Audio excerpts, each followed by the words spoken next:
operating at 40% capacity and currently receiving only 38% of its normal rate of inflow, the Mona Reservoir in St Andrew is on its knees.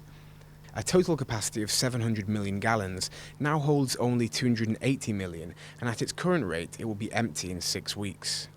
Sweeping water lock-offs, stringent restrictions on usage, and a prohibition order spells trouble for residents of Kingston, St Andrew and further afield. Water, Land, Environment and Climate Change Minister Robert Pickersgill met with representatives of the National Water Commission and members of the media to tour the reservoir and to discuss the seriousness of the situation. We're now standing at the draft ports at the reservoir that takes the water into the Mona plant. We are currently at the third draft port. At this port we are only able to take 4 million gallons into the plant. With higher levels, 75% to 100% capacity in the reservoir, we are able to take as high as 8 million gallons into the plant. With the reduced levels, that inflows have been cut by 50%, so we are now down to 4 million gallons into the plant.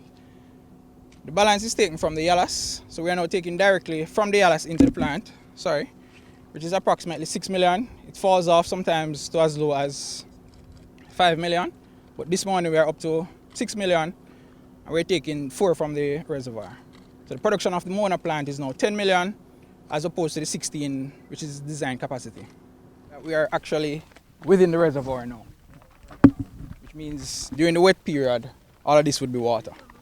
So we'll just look at the intakes and you'll see that nothing is actually coming in now. You can take a look at it because we're only getting 6 of the 17 million that the Yalas pipeline will give us, and the 6 is going straight into the plant. And I hope this gets the message across that the situation is very serious.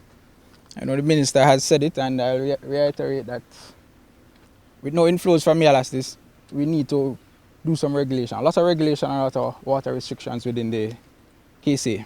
The projections are really dire.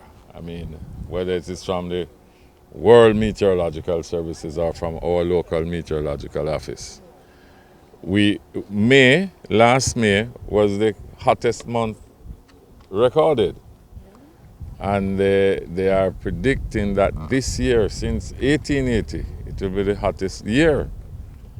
Now, and that is also coming with what this phenomenon called El Nino.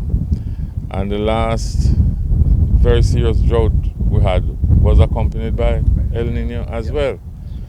And the projection is that the El Nino will become more entrenched as the year progresses.